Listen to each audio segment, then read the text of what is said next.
The night it happened began with a sentence no one at that gas station would ever forget. "Ma'am, step out of that SUV. People like you don't usually drive something like this." The words hung in the warm Texas air beneath the buzzing fluorescent lights of a Shell station just outside downtown Houston, where the scent of gasoline mixed with the distant rumble of traffic from the freeway a quarter-mile away. It was a little after 9:40 p.m., the kind of quiet weekday evening when most people just wanted to fill their tank, grab a soda, and head home. But that calm routine shattered the moment Officer Daniel Brooks pulled his patrol car behind a sleek black Range Rover parked beside pump number 4. The SUV gleamed under the lights, freshly washed, its chrome trim catching every flicker of neon from the convenience store sign. Brooks stepped out of his cruiser slowly, adjusting the brim of his hat as he stared at the driver through the windshield. To him, the scene didn't make sense. A luxury vehicle like that, easily worth more than many homes in the area, and behind the wheel sat a composed black woman in her early 40s wearing a navy blazer and reading glasses. Brooks folded his arms and walked forward with the measured confidence of someone used to being obeyed. "License and registration," he said when the woman lowered the window, his tone flat but edged with suspicion. The woman looked at him calmly, the faint hum of the fuel pump clicking beside her as the tank filled. "Officer, is there a reason you stopped me?" she asked, her voice steady, not confrontational, simply curious. Brooks glanced at the vehicle again before answering. "Vehicle like this raises questions," he replied. "We've had reports of stolen luxury SUVs in this district." Around them, a few other customers began to notice the exchange. A delivery driver leaning against his pickup paused mid-sip of his coffee. A young college student standing by the ice freezer quietly pulled out her phone. The woman behind the wheel didn't react to the attention. Instead, she turned off the engine, stepped out of the SUV, and closed the door gently, as if she had all the time in the world. "My name is Angela Carter," she said calmly, holding her driver's license between two fingers. Brooks barely glanced at it before. Speaking again. "I'm going to need you to wait here while I check something," he said, gesturing toward the hood of the SUV. His voice grew louder now, the kind of voice meant to carry authority across a parking lot. "Luxury vehicles get stolen all the time. Happens more than you'd think." Angela Carter rested one hand lightly on the side of the vehicle and looked around the station for a moment. The neon lights flickered above them, reflecting in the glossy paint of the Range Rover. The clerk inside the convenience store watched through the glass doors, while a couple pumping gas nearby whispered to each other, trying to understand what was happening. Yet the woman at the center of the moment remained composed, almost serene, like someone observing a scene that didn't quite belong to her. Brooks returned after a minute, still unconvinced, studying her with narrowed eyes. "You sure this vehicle belongs to you?" he asked, the question lingering longer than necessary. Angela tilted her head slightly, meeting his gaze with a quiet calm that seemed to unsettle him more than anger ever could. "Officer," she said softly, "are you certain you want to keep going down this road?" Brooks gave a short laugh under his breath, dismissing the comment with a shrug. "Ma'am," he replied, "I'm just doing my job." The statement sounded routine, almost rehearsed, yet the tension around them thickened as more phones appeared and more eyes turned toward pump number 4. Because in that ordinary gas station, under ordinary lights, Officer Daniel Brooks believed he was questioning just another driver. What he didn't realize was that within minutes the quiet woman standing beside that SUV would change everything about the night, and the badge he wore so confidently would suddenly feel far heavier than he expected. The quiet warning Angela Carter had given seemed to drift away into the night air, but the tension around pump number 4 did not disappear. Officer Daniel Brooks leaned back slightly against the front of his patrol car, his radio crackling softly on his shoulder while he studied the woman standing beside the black Range Rover. Something about her calm expression unsettled him, though he would never admit it. Most people he stopped reacted immediately. Some became defensive, others grew nervous. But Angela Carter simply stood there with the same measured patience she had shown from the moment he walked up. The fuel pump clicked again, signaling the tank was full, and the steady hum of the machine faded into silence. The delivery driver across the lot shifted his weight and whispered something to the college student who was still recording on her phone. Inside the convenience store, the clerk pushed the door open halfway and leaned outside, pretending to check the trash bin while clearly watching the situation unfold. Brooks straightened his posture and walked back toward Angela, holding a small notepad in his hand. "I am still running the plate," he said, glancing once more at the luxury vehicle as if the polished metal itself were suspicious. "A Range Rover like this costs more than most people make in a year." Angela folded her hands loosely in front of her and nodded once. "Vehicles come in many price ranges, officer," she replied in the same calm tone she had used from the start. "Ownership is not a crime." Brooks let out a quiet breath that sounded almost like a chuckle, though it carried no humor. "Maybe not," he answered, "but things do not always add up the way they look." His eyes moved from the vehicle back to Angela again, scanning her as though searching for proof of a story he had already decided was true. The college student by the ice freezer quietly moved a few steps closer, her phone still raised. The screen glowed faintly in the dim parking lot, capturing every word. Brooks noticed but ignored it. To him, this was routine. Just another stop, another question, another moment where authority filled the silence. "Where are you coming from tonight?" he asked. Angela glanced briefly toward the road leading away from the station where headlights passed every few seconds. "Downtown," she said. "I attended a late meeting." Brooks scribbled something in the notebook even though he had not asked for details. "And where are you heading?" Angela smiled faintly, the expression calm but unmistakably deliberate. "Home." Brooks looked up again, narrowing his eyes slightly, as if the simple answer somehow proved his suspicion.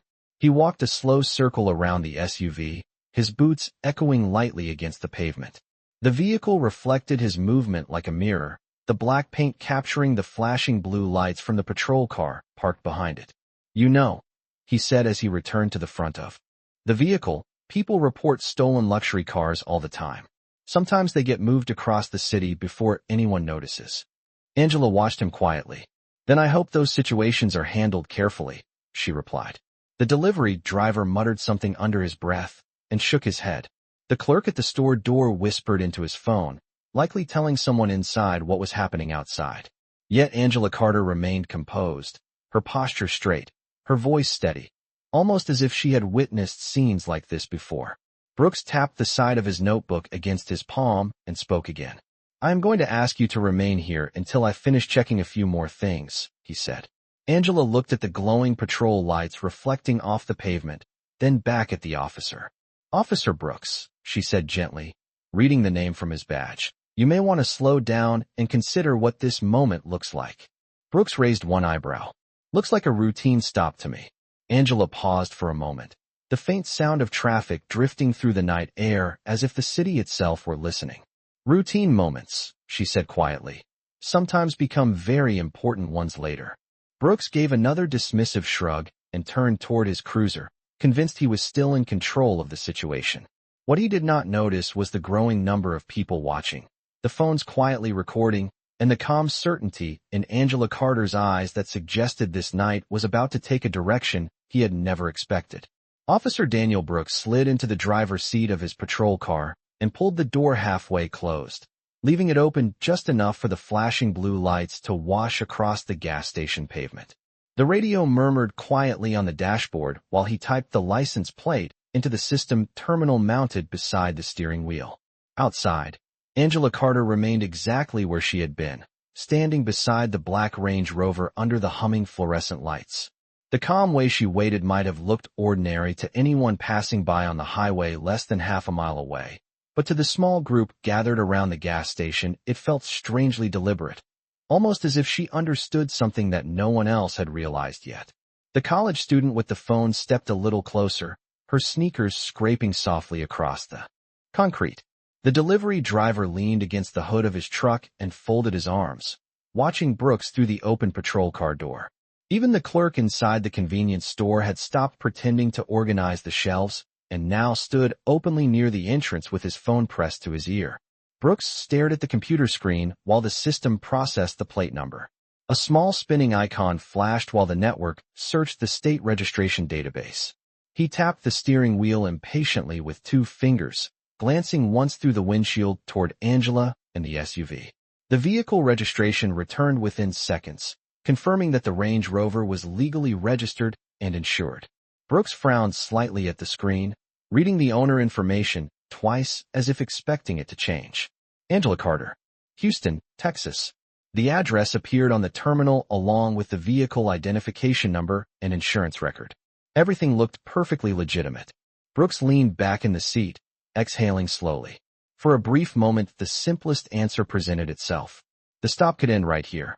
A quick apology, a polite goodbye, and the night would move on like any other ordinary evening. But Brooks had already convinced himself that something about the situation felt wrong. He closed the patrol car door the rest of the way and stepped back out into the night. The red and blue lights continued to pulse across the gas pumps as he approached Angela again. She watched him with the same quiet composure she had shown from the beginning. Registration comes back clean, Brooks said, though his tone suggested he was not ready to accept the result. Angela nodded once. That is reassuring, she replied. Brooks glanced again at the vehicle and then back at her. Still does not explain why you are driving something like this through this part of the city this late at night. Angela tilted her head slightly, as if considering the statement. Officer, she said gently. People drive through this part of the city every hour of the day. Brooks shifted his stance, clearly dissatisfied with the calm answer. You said you were coming from a meeting downtown, he continued. What kind of meeting happens this late? Angela's expression did not change. A professional one. The delivery driver nearby let out a quiet sigh and rubbed the back of his neck, sensing that the conversation was drifting further than it needed to go. The college student adjusted the angle of her phone to capture both faces clearly. Brooks noticed the camera again and straightened his shoulders. Authority, after all, always looked better when it appeared confident. Mind telling me what kind of work you do? He asked. Angela looked at him for a moment without answering. The soft wind carried the distant sound of a passing semi-truck along the freeway while the station lights flickered above them. When she finally spoke, her voice remained calm but deliberate. I work in public service. Brooks gave a short laugh under his breath. That is pretty vague. Angela smiled slightly, not with amusement, but with patience. Sometimes public service requires discretion. Brooks tapped his notebook against his palm again. I might need you to step over here for a moment, he said, gesturing toward the patrol car, as if the discussion were about to continue in a more formal direction. Angela looked briefly toward the growing group of witnesses around the station. Then she returned her gaze to the officer. Before we take another step, she said quietly, I want you to understand that every moment matters. Brooks shrugged as if the comment meant nothing. But the small crowd watching the exchange could already feel that the night had reached a turning point, and somewhere behind Angela Carter's calm expression was a certainty that the next few minutes would change the entire story. Officer Daniel Brooks slid into the driver's seat of his patrol car and pulled the door halfway closed, leaving it open just enough for the flashing blue lights to wash across the gas station pavement. The radio murmured quietly on the dashboard while he typed the license plate into the system terminal mounted beside the steering wheel. Outside, Angela Carter remained exactly where she had been, standing beside the black Range Rover under the humming fluorescent lights. The calm way she waited might have looked ordinary to anyone passing by on the highway less than half a mile away, but to the small group gathered around the gas station, it felt strangely deliberate, almost as if she understood something that no one else had realized yet. The college student with the phone stepped a little closer, through the open patrol car door. Even the clerk inside the convenience store had stopped pretending to organize the shelves, and now stood openly near the entrance with his phone pressed to his ear. Brooks stared at the computer screen while the system processed the plate number. A small spinning icon flashed while the network searched the state registration database. He tapped the steering wheel impatiently with 2 fingers, glancing once through the windshield toward Angela and the SUV. The vehicle registration returned within seconds, confirming that the Range Rover was legally registered and insured. Brooks frowned slightly at the screen, reading the owner information twice as if expecting it to change. Angela Carter, Houston, Texas. The address appeared on the terminal along with the vehicle identification number and insurance record. Everything looked perfectly legitimate. Brooks leaned back in the seat, exhaling slowly. For a brief moment, the simplest answer presented itself. The stop could end right here. A quick apology, a polite goodbye, and the night would move on like any other ordinary evening. But Brooks had already convinced himself that something about the situation felt wrong. He closed the patrol car door the rest of the way and stepped back out into the night. The red and blue lights continued to pulse across the gas pumps as he approached Angela again. She watched him with the same quiet composure she had shown from the beginning. "Registration comes back clean," Brooks said, though his tone suggested he was not ready to accept the result. Angela nodded once. "That is reassuring," she replied. Brooks glanced again at the vehicle and then back at her. Brooks noticed the camera again and straightened his shoulders. Authority, after all, always looked better when it appeared confident. "Mind telling me what kind of work you do?" he asked. Angela looked at him for a moment without answering. The soft wind carried the distant sound of a passing semi-truck along the freeway while the station lights flickered above them. When she finally spoke, her voice remained calm but deliberate. "I work in public service." Brooks gave a short laugh under his breath. "That is pretty vague." Angela smiled slightly, not with amusement, but with patience. "Sometimes public service requires discretion." Brooks tapped his notebook against his palm again. "I might need you to step over here for a moment," he said, gesturing toward the patrol car, as if the discussion were about to continue in a more formal direction. Angela looked briefly toward the growing group of witnesses around the station. Then she returned her gaze to the officer. "Before we take another step," she said quietly, "I want you to understand that every moment matters." Brooks shrugged as if the comment meant nothing. But the small crowd watching the exchange could already feel that the night had reached a turning point, and somewhere behind Angela Carter's calm expression was a certainty that the next few minutes would change the entire story. Angela Carter studied Officer Brooks for a moment as the flashing patrol lights reflected across the polished surface of the Range Rover. The quiet gas station had slowly turned into a small stage of attention. A pickup truck idled near pump number 2, its driver pretending to scroll through his phone while clearly watching the conversation. The college student still held her phone steady, recording every second, the soft glow of the screen lighting her face. Even the wind seemed to pause between passing cars on the highway. Brooks pointed again toward the front of his patrol vehicle. "Questions?" Angela nodded once, as if acknowledging the statement without agreeing with it. "Questions about what exactly?" she asked. Brooks tapped his notepad again. "About the circumstances," he answered. "About why you are here. About how situations sometimes look different than they appear."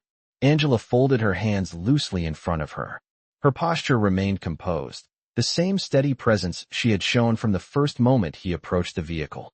The delivery driver across the lot quietly muttered something to himself and shook his head again. Brooks glanced briefly toward the small group of onlookers and seemed to notice for the first time how many people were watching. The college student's phone was still raised. A man near the air pump had begun recording as well. The clerk at the door leaned against the frame with open curiosity. Brooks cleared his throat slightly, his tone growing more official. "For documentation purposes, I am going to ask a few additional questions," he said. Angela met his gaze directly. "Before this continues any further," she said quietly, "I want you to consider something very carefully." Brooks frowned slightly, unsure whether the comment was meant as advice or warning. "Consider what?" he asked. Angela's voice remained calm, almost gentle, but there was a new firmness behind it now. "Consider how often people assume they know someone's story just by looking at them." Brooks folded his arms across his chest. "I am not assuming anything," he replied. Angela finally opened the leather wallet. The small group of witnesses leaned in slightly, without realizing it. Inside the wallet was a government identification card secured behind a clear plastic window. Angela held it steady in the light between them. "Officer Brooks," she said quietly, "perhaps it would be best if you read this before we take another step." The flashing patrol lights reflected off the card's polished surface as Brooks leaned forward to see it. And in that instant the calm certainty in Angela Carter's voice suggested that the night he believed he controlled was about to turn in a direction he had never imagined. An awkward stillness. Brooks shifted his weight and glanced briefly toward the people watching nearby. The phones were still raised. The delivery driver now looked openly interested, and the clerk at the store entrance had stepped completely outside. Brooks looked back at Angela again, trying to regain the authority he had carried earlier. "You are saying you are a judge," he said, though the identification card had already answered the question. Angela slipped the wallet back into her blazer pocket. "I am not saying it," she replied evenly. "The card explains it." Brooks rubbed his jaw thoughtfully. "You could have mentioned that earlier," he said. Angela's eyes rested on him calmly. You did not ask. The response hung in the air with quiet precision. The college student let out a small breath that sounded almost like a laugh before covering her mouth. Brooks glanced toward her for a second and then back at Angela, his posture tightening again as if he needed to recover control of the situation. Well, he said, forcing a neutral tone, being a judge does not change the fact that I am conducting a lawful stop. Angela nodded once. You are correct, she said. A lawful stop is lawful. Brooks seemed slightly relieved by the statement, as though it confirmed that the moment might still return to routine. But Angela continued before he could speak again. However, she added, the reasons behind a stop are also part of the law. Brooks hesitated. The delivery driver slowly shook his head again while watching the exchange. The quiet night air carried the distant sound of tires passing over the highway. Brooks glanced toward his patrol car, then back at the SUV, as if calculating how the situation now looked to the people recording it. Your vehicle registration checked out, he said, attempting to summarize the moment. You cooperated. There is no issue with your identification. Angela listened without interrupting. Brooks nodded slightly, as if convincing himself of his own conclusion. So this can probably end here. Angela studied him for a moment. It could, she said. Brooks seemed ready to turn away, but Angela's voice stopped him before he moved. Officer Brooks. He looked back at her. Angela's tone remained steady, but now there was a subtle gravity behind it that had not been there before. You said earlier that luxury vehicles sometimes raise questions, she reminded him. Brooks nodded cautiously. Yes. Angela looked briefly at the Range Rover beside her and then back at him. And you believe that someone like me driving one of those vehicles required explanation? Brooks did not answer immediately. The small group watching waited quietly. Angela folded her hands again in front of her. The law is built on careful decisions, she said. Every assumption matters. Every action matters. Brooks exhaled slowly, realizing that the moment had become far larger than a simple traffic stop. The flashing lights from his cruiser continued to paint the pavement in red and blue as Angela Carter stood calmly beside her vehicle, fully aware that the story unfolding in that gas station parking lot had only just begun. Officer Daniel Brooks stood in the glow of the patrol lights, the confident posture he had carried earlier now replaced by something quieter and far more uncertain. The small crowd around the gas station had grown noticeably still. No one spoke. The college student continued recording, the faint reflection of the flashing lights dancing across her phone screen. The delivery driver pushed himself away from the hood of his truck and crossed his arms, watching carefully as the moment unfolded. Brooks shifted his stance and glanced once more at the black Range Rover parked beside the pump. Just minutes earlier, the vehicle had seemed like the center of a simple investigation. Now it looked like evidence in a story that was beginning to unfold in ways he had not anticipated. Angela Carter remained calm, standing beside the SUV with the same steady composure she had carried throughout the entire encounter. She was not raising her voice. She was not arguing. She was simply present, and that quiet presence seemed to make every word heavier. Brooks cleared his throat again, trying to bring the conversation back to something procedural. Judge Carter, he said, carefully choosing the title this time. As I mentioned, this stop can conclude now that we have clarified the situation. Angela nodded slightly, but she did not move toward the driver door of the vehicle. Instead, she looked toward the small group of witnesses around the lot, then back at the officer. Clarified for whom? She asked gently. Brooks hesitated. The question seemed simple, but the answer was suddenly complicated. The delivery driver let out a low whistle under his breath before catching himself and looking away. Brooks rubbed the side of his neck. For both of us, he said finally. Angela considered the response for a moment.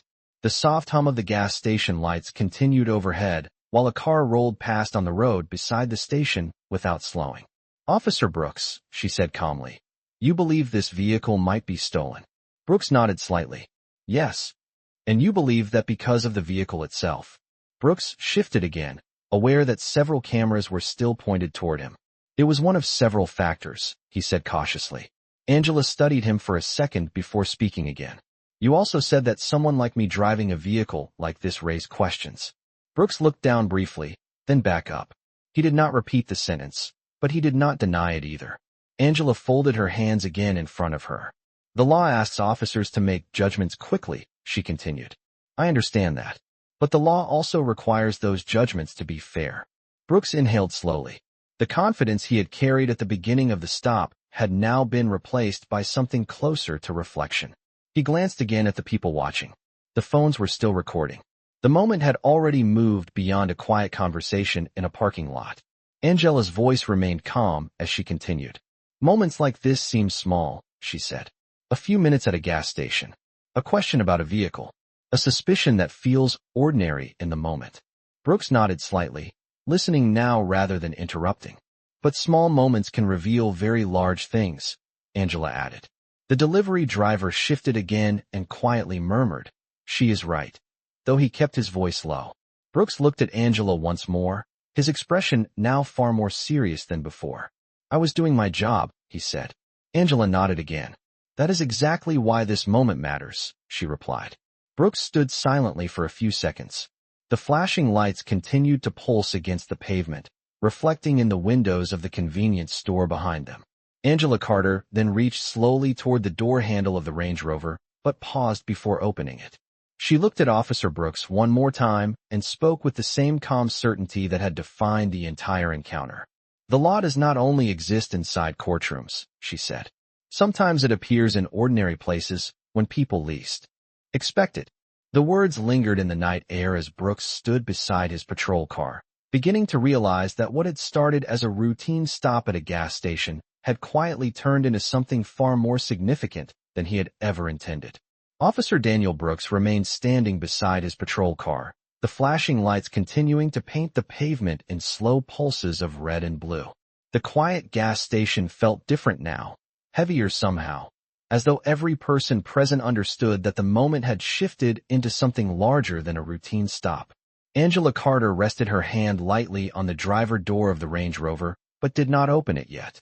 Her eyes remained calm, steady, and thoughtful as she looked back at the officer. The small group of witnesses had not moved. The college student still held her phone up, though her expression now carried a mixture of curiosity and disbelief. The delivery driver scratched his chin and glanced from Brooks to Angela and back again, clearly aware that he had just watched something unusual unfold. Brooks took a slow breath, trying to gather his thoughts. "Judge Carter," he said carefully, "I understand your concerns." Angela nodded slightly, but did not interrupt. Brooks looked toward the highway again for a moment, as though hoping the night traffic might somehow break the tension. It did not. The gas station lights hummed quietly above them, while the patrol car continued flashing behind the SUV. Brooks cleared his throat again. "Like I said before, I was responding to a situation that appeared suspicious." Angela's voice remained gentle when she answered. "Officer Brooks, suspicion can begin a conversation, but it cannot replace judgment." The words settled into the silence between them. Brooks looked down briefly at the pavement, his earlier confidence now replaced by careful thought.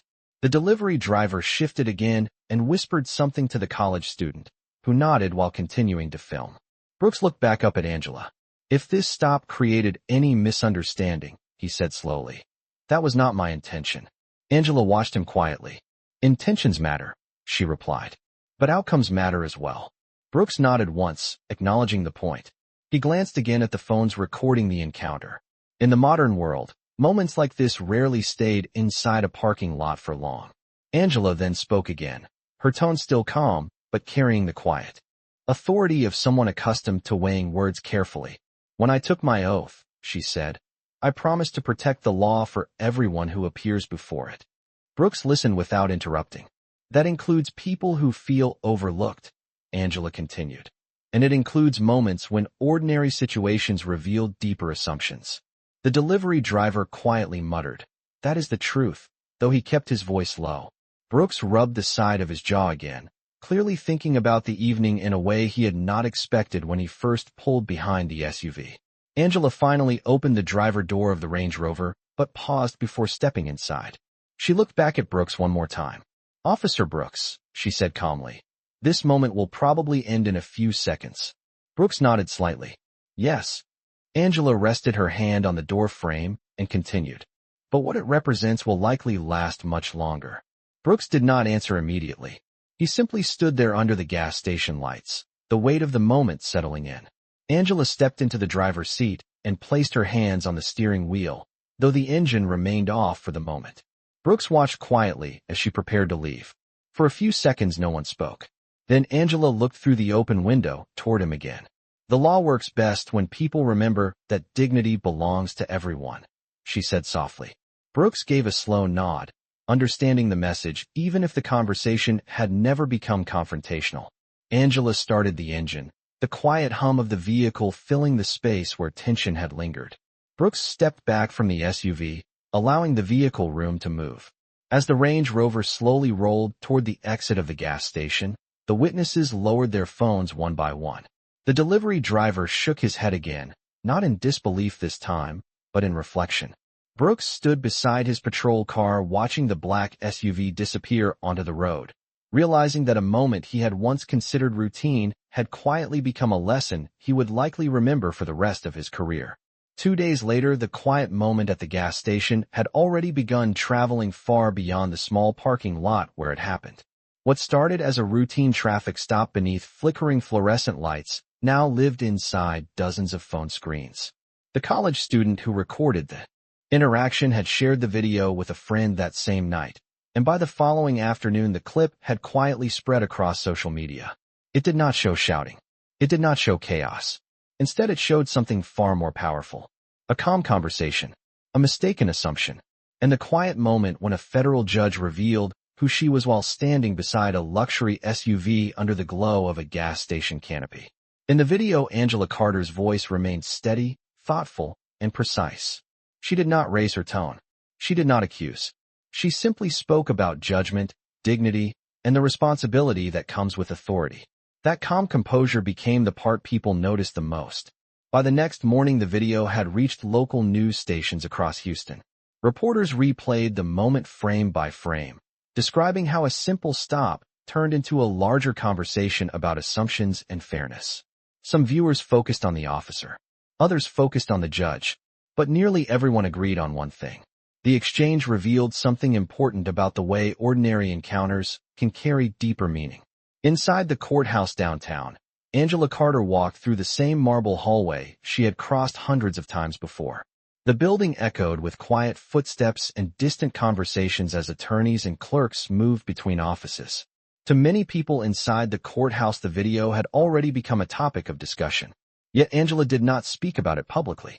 She continued her work as she always had, reviewing case files, listening carefully during hearings, and making decisions with the same thoughtful discipline that had guided her career for years. For her, the moment at the gas station had never been about embarrassment or revenge. It had been about something simpler. A reminder that the law belongs everywhere, not only inside courtrooms.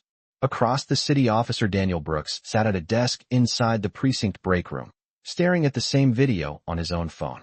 He had watched it several times already. Each viewing revealed details he had not noticed before. The calm tone in Angela Carter's voice, the quiet patience in her posture, the way the witnesses around the gas station slowly realized what was unfolding. Brooks set the phone down on the table and leaned back in his chair. The room was quiet except for the faint sound of a television playing the afternoon news in the corner. No one had yelled at him. No one had accused him of wrongdoing. Yet the moment had forced him to examine something far more uncomfortable than a simple mistake. It had forced him to reconsider how quickly assumptions can form, and how easily authority can overlook the people standing right in front of it. Later that evening, Brooks stepped outside the precinct and looked out at the street beyond the parking lot. Cars passed under the glow of streetlights. Pedestrians moved along the sidewalks. The city carried on exactly as it had before. But he understood now that every stop, every conversation, every decision carried more weight than it might appear in the moment. Somewhere across Houston, the same black Range Rover moved quietly through traffic, its driver continuing her evening without raising her voice or seeking attention. Angela Carter had already returned to her life, leaving behind nothing but a quiet lesson that thousands of people had now witnessed. And perhaps that was the most powerful part of the entire story. Because the moment that began with a simple assumption ended with something far more enduring. A reminder that the law is not just a system of rules written in books. The law lives in everyday choices, in ordinary conversations, and in the quiet understanding that dignity does not depend on the car someone drives or the way they appear under the lights of a gas station. Officer Daniel Brooks had believed he was enforcing the law that night, but when the moment was over, he realized something deeper. Sometimes the law does not arrive with flashing lights or